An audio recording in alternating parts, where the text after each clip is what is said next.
eh, sebenarnya dalam keadaan apapun saja, kalau pikiranmu aktif, hatimu hidup, engkau akan menemukan berbagai macam hal yang bertentangan, yang paradoksal, yang dilematis. Meskipun hanya dalam kehidupan yang normal-normal saja, tidak ada gunung meletus, tidak ada musuh yang menyerang, tidak ada wabah dan seterusnya, itu tetapnya ada kekacauan.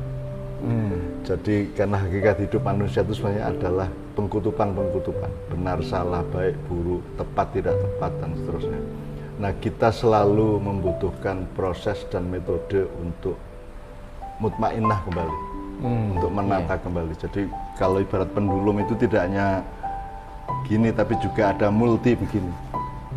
Jadi tidak hanya ada satu batang yang begini-begini, tapi juga ada sekian batang yang keliling begini-begini, dan kita harus bisa menenteramkan semuanya. Itu namanya mutmainnah.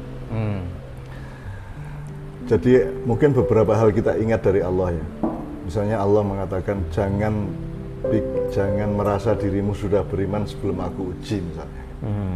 Jadi maka ujian itu adalah keniscayaan atau kemutlakan nasib manusia. Dia setiap hari harus berhadapan dengan ujian-ujian, cobaan-cobaan dan seterusnya.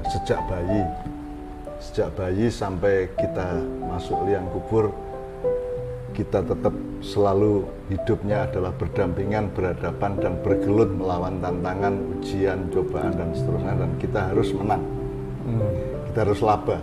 Labanya apa ya? Ya laba surga, laba Allah. Kalau laba yang sejati adalah laba di mana kita diterima Allah. Kalau yang disebut Allah rugi adalah yang kita tidak diterima.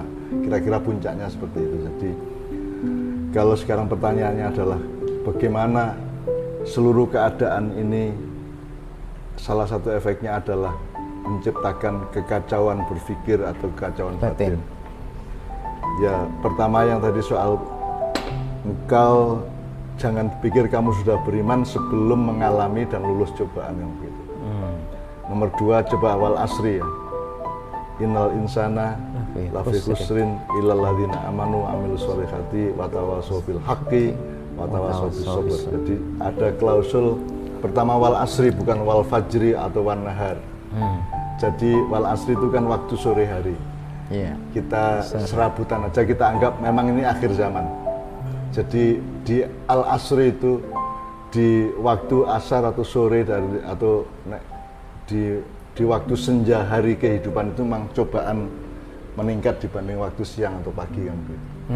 Jadi sekarang ini kita sudah lama menyepakati bahwa sekarang adalah akhir zaman, dan itu sudah merupakan berita-berita di banyak wacana agama, ayat maupun hadis gitu ya.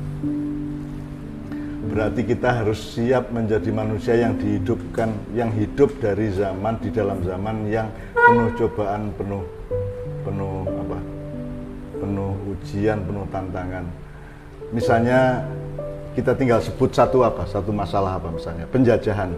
Dulu penjajahan itu kan fisik, ya fisik. Nah, kemudian kita mendapat ujian lebih besar lagi, ada penjajahan alam pikiran, penjajahan batin, penjajahan psikologi, penjajahan mental, penjajahan macam-macam. Dan itu kita harus terus memperjuangkan diri kita supaya kita tidak lafi khusrin. Innal insana lafi khusrin, sesungguhnya manusia akan mengalami kerugian atau berada dalam kerugian, illal ladzina amanu, kecuali orang yang beriman. Beriman itu artinya kita berdiri pada koordinat yang tepat di hadapan Allah, gitu ya. Wa amilus sholihat, dan tidak berhenti untuk dalam keadaan apapun saja melakukan kebaikan-kebaikan. Terus wa tawashaw bil haqqi wa tawashaw bis sabr. Dan kita termasuk kita bikin tayangan ini kan melaksanakan wa tawashaw bil haqqi wa tawashaw bis sabr. Jadi kita saling mewanti-wanti, saling menasihati, saling mengingatkan tentang kebenaran dan kesabaran.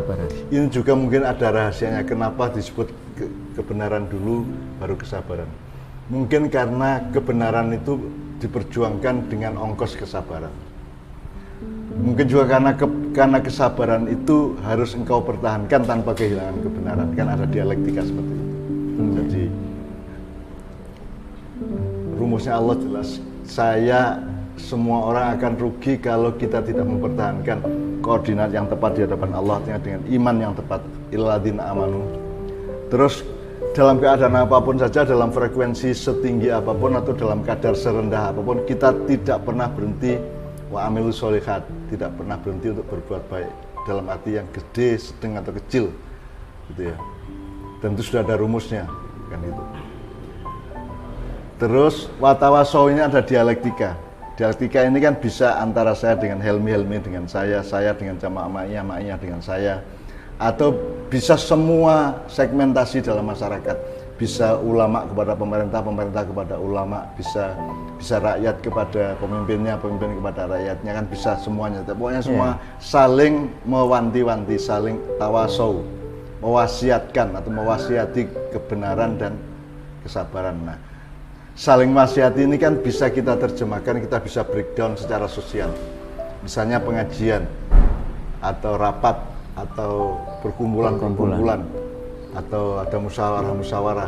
Ada banyak sekali format-format atau formula-formula sosial yang muatannya adalah tawasau bil haqqi wa tawasau bis sabr. Jadi jangan pernah ada orang berkumpul tanpa kandungan saling mewasiati kebenaran dan kesabaran, meskipun dalam bentuk yang tidak harus eksplisit.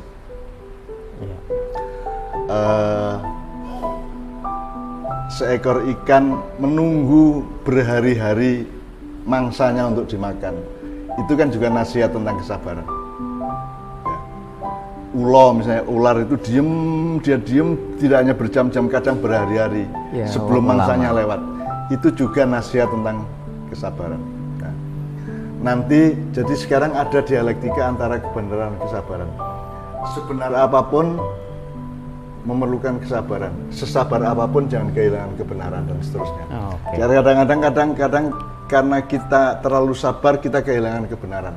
Bisa aja, misalnya yang tempo hari kita contohkan. Loh, kalau saya dihina terus-menerus, kemudian saya sabar, saya akan kehilangan kebenaran tentang penghinaan. Kan Loh, karena saya sabar terus, tidak ngapa-ngapain, tidak nahi mungkar, maka akhirnya penghinaan kepada saya itu menjadi kebenaran. Nah, tawasau bil haqqi wa tawasau bis sabr itu adalah satu komposisi kesabaran jangan menghilangkan kebenaran juga harus siap dengan kesabaran dan seterusnya. Nah, itu salah satu contoh aja bahwa di setiap kata dan kalimat komposisi dari ayat-ayat Allah itu sedemikian rupa bisa kita dalami, kita selami, terus kita ukur-ukur, kita teliti, kita titeni dan seterusnya sedemikian rupa. Nah, kalau kembali kepada yang Helmi katakan awal tadi, kan kita sedang berada dalam keadaan yang relatif sebenarnya tidak bisa disyarikatkan perumusannya. Misalnya pendapat NU dan pendapat Muhammadiyah mengenai pemerintah kan tidak sama. Bahkan pendapat ketua NOA dengan ketua NOB tentang pemerintah dan apa yang berlangsung dalam sistem dan struktur ini kan juga bisa tidak sama. Sehingga tawasau bil haqqi wa tawasau bis sabr ini mutlak harus terus-menerus dilakukan oleh setiap manusia. Meskipun sudah berada dalam satuan organisasi kan pendapatnya tetap bisa berbeda. Kan gitu. Nah, ditambah lagi ada kasus-kasus yang menambahi kekacauan tadi. Misalnya tentang COVID itu sendiri kita sudah kacau pikirannya. Ilmu tidak menolong kita, regulasi-regulasi yang dijadikan respon terhadap COVID juga sampai hari ini belum melegakan hati. Cara kita menangani COVID juga, cara menangani wabah juga tidak menimbulkan ketenangan. Media massa ketika mengcover atau menyebarkan berita-berita juga tidak memiliki keseimbangan untuk menciptakan ketenangan pada masyarakat. Sehingga kan dalam sekarang ini kan betul-betul kita mengalami semacam kekacauan berpikir bersama, kekacauan batin bersama, dan itu kita harus berikhtiar masing-masing atau dalam kelompok-kelompok kecil untuk menata kembali keseimbangan, menata kembali ketenangan hidup supaya pendulumnya tadi itu diem, jangan miring ke kini, jangan miring ke sini, apalagi sampai junggel kan gitu.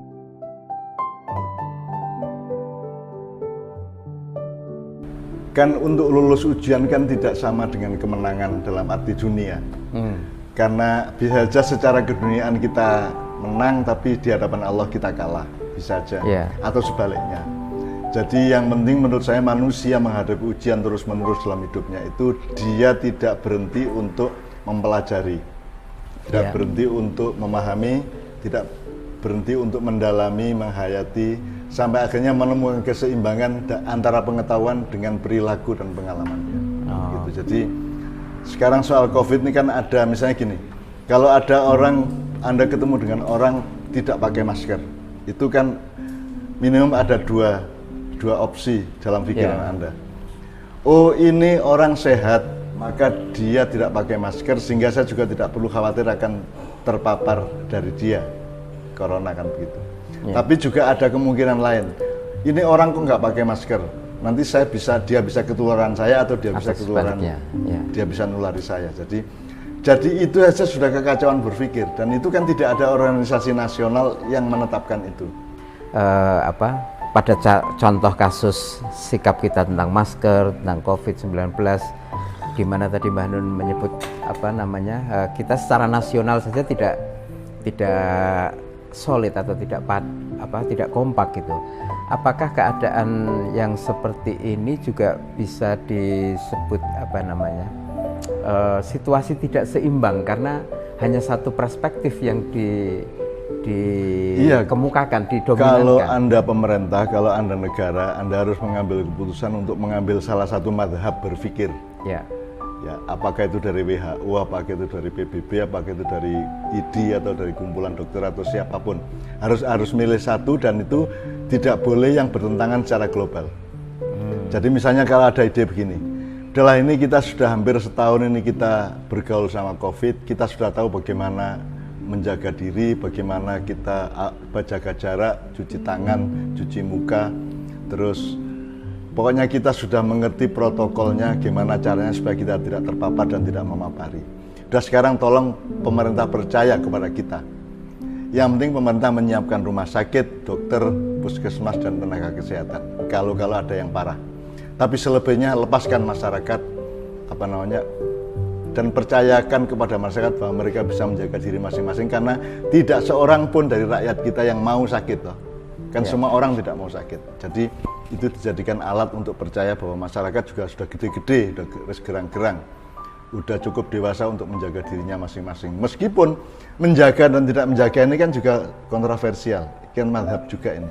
Ada yang tidak pakai masker karena dia merasa sehat, ada yang merasa tetap harus pakai masker supaya orang tenang, ada yang memang pakai masker karena takut ketularan, takut menulari. Pokoknya ada berbagai macam variasi dari yang ditimbulkan oleh wabah ini. Nah, kan pemerintah nggak berani bersikap seperti yang saya bilang tadi, nggak berani, itu kan akan dikecam secara internasional kalau dilepaskan, gitu kan. Atau kalau tidak dilepaskan, ya dites secara menyeluruh, dan itu kan dia nggak mampu, biayanya nggak mampu, waktunya juga tidak mencukupi, dan seterusnya. Jadi kita kacau jadinya, kita ini ikut apa sebenarnya.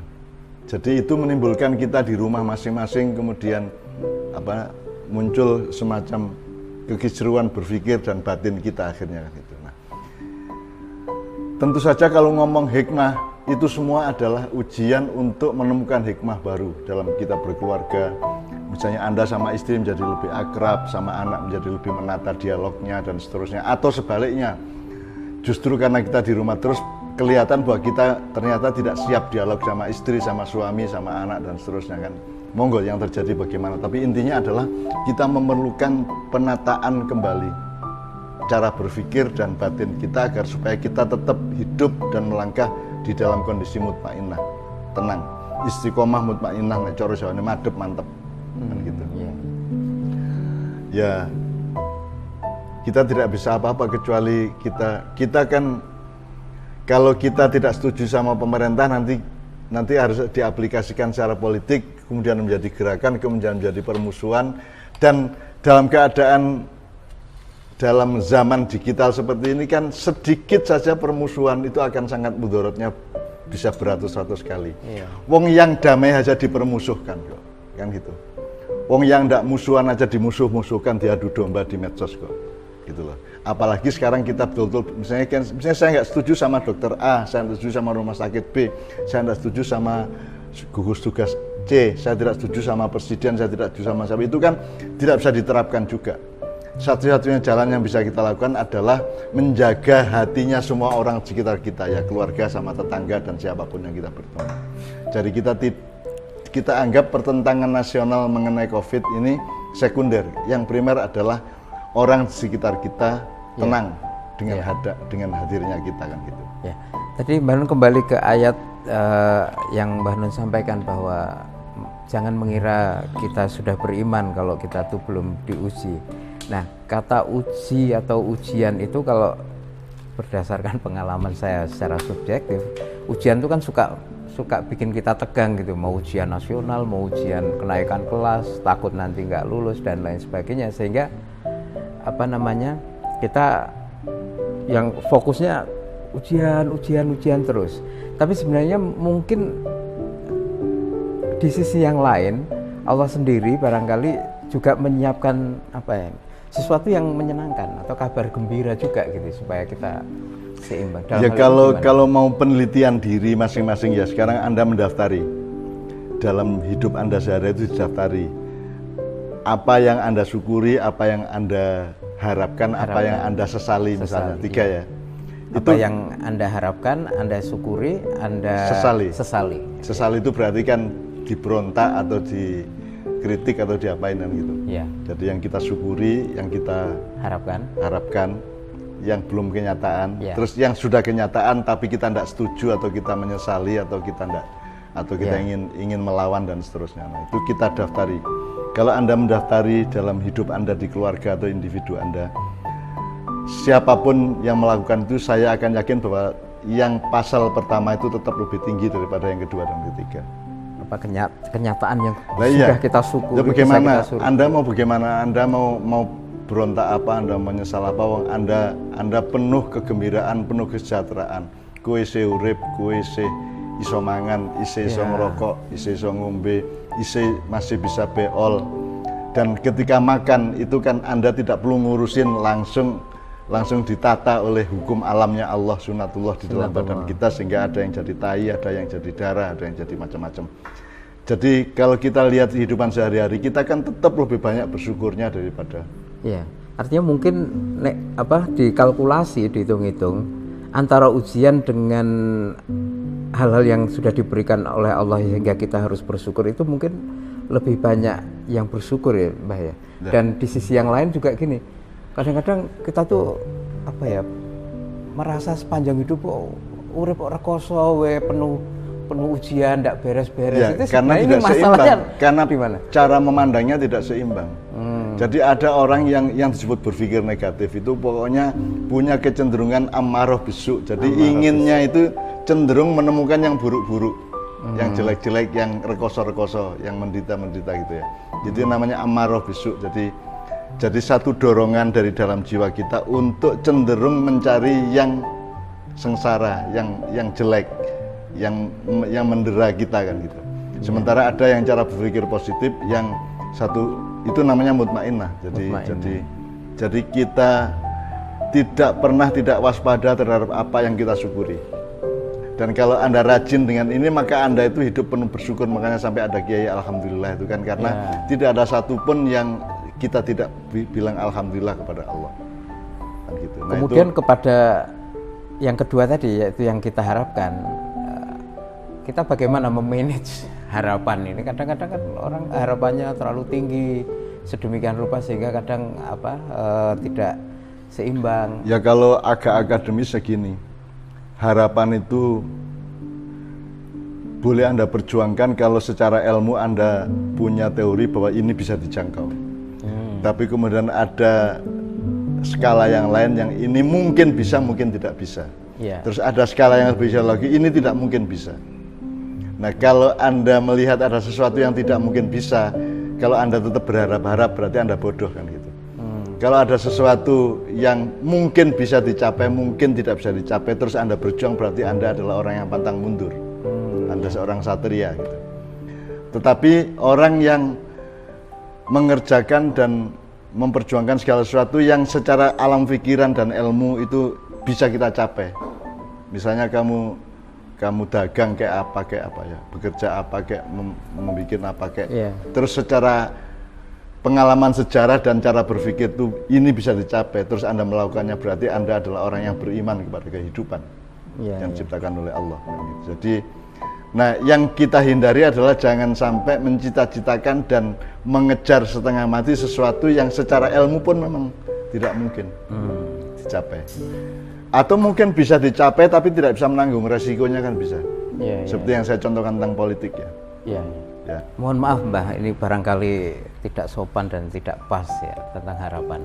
Dalam sinau bareng atau mungkin dalam kesempatan yang cukup banyak kepada teman-teman anak cucu Mbah Nun, itu kan Mbah Nun sering sering mengemukakan harapan-harapan yang sangat cukup luas cakupannya, apakah itu berkaitan dengan bangsa mungkin atau kehidupan teman-teman sendiri terhadap masyarakat.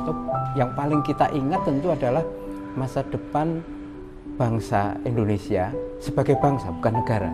Itu kalau saya nanya agak personal, sesungguhnya secara pribadi itu Mbah Nun dalam konteks ini tadi itu meyakini berapa kadar bahwa itu bisa tercipta atau tercapai, atau berapa? Kalau secara ukuran ilmu manusia itu ya di bawah 30%. Di bawah 30%. Ya. Tapi karena ada klausul lain. Iya. Jadi Allah itu kan maha kuasa, dia bisa menciptakan keajaiban, ada mukjizat kepada Nabi, ada karomah kepada wali, dan ada min haitsu la yahtasib gitu. Ada sesuatu yang terjadi, yang tercapai di luar perhitungan ilmu manusia kan bisa. Dan kita kan juga menempuh itu. Makanya kita wiritan Nadia Alian Madharul Ajaib itu artinya adalah kita ndelosor kepada Allah ya, yang bisa mempertunjukkan keajaibannya untuk mengubah keadaan. Jadi artinya klausulnya adalah keajaiban. Dan saya sangat ngeyel untuk memohon keajaiban dari Allah, dari urusan negara sampai urusan pribadi. Jadi ada burung lewat aja saya hitung. Burungnya nelek di mana saya hitung, ya. Anginnya gimana malam saya lihat langit, saya lihat rembulan, saya lihat awan, itu semua saya hitung. Meskipun hitungan saya bukan hitungan ilmu, tapi hitungan perkiraan saya aja. Tetapi kan Allah mengatakan ud'uni astajib lakum. Astajib lakum, aku akan menjawab, bukan akan mengabulkan. Nah, terserah jawaban Allah apa ya kita harus siap. Karena mungkin saja tidak terkabulnya apa yang kita minta kepada Allah itu justru melebihi kabulnya, bisa aja. Misalnya gampangannya gini, kamu minta sawo sama Allah dikasih manggis kan lebih bagus, lebih mahal, lebih enak kan begitu. Kamu cuma minta kacang dikasih duren kan, tidak kabul toh kacangnya, tapi kan tidak kabulnya itu kan duren, bisa aja. Nah saya itu husnudzon kepada Allah bahwa karena kelemahan umat Islam, kelemahan bangsa Indonesia, kelemahan manusia di Indonesia, kelemahan sejarahnya, kelemahan mentalnya, cacatnya atau lawamahnya tadi itu, cacat-cacat yang bermacam-macam di dalam jiwa bangsa Indonesia, kemanusiaan bangsa Indonesia ini, Allah bermurah hati untuk menciptakan keajaiban. Nah, kata alian, nadi alian itu kan ada dua versi. Yang satu alian itu kan Allah al-Ali al-Azim, Allah yang maha tinggi. Ada juga yang itu wasilah Sayyidina Ali bin Abi Thalib.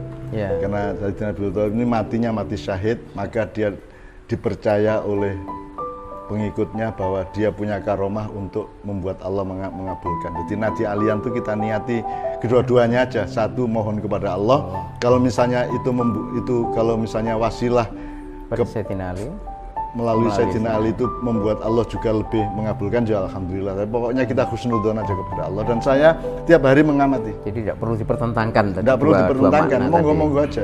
Ya kan kita kan tidak mengerti atas dasar apa Allah menciptakan atau menentukan atau mengambil keputusan, kita nggak pernah bisa mengerti sampai kapanpun. Mungkin sampai di surga pun kita nggak ngerti. Ya, oleh karena itu jalan untuk menyentuh ketidakmengertian kan cuma satu, husnudzon. Percaya, iman dan husnudzon, iman dan sangka baik. Jadi saya sangka baik aja kepada Allah. Sampai saya kan bukan ahli mimpi, Hel. Sampai saya itu tiap pagi mengamati saya mimpi apa tadi. Tadi malam saya bermimpi saya punya banyak burung dengan sangkar-sangkarnya, tapi kemudian tainya itu bertebaran ke lantai dan saya menginjak tai itu. Kalau menurut primbon atau tafsir mimpi yang bermacam-macam itu baik. Dan saya juga tidak mengambil keputusan seperti Allah mentakdirkan sesuatu. Iya apa tidak kan tetap di tangan Allah. Saya ngertinya saya husnudzon aja. Misalnya ada cecak jatuh ke kepala kita, itu saya bismillah itu rezeki gitu aja.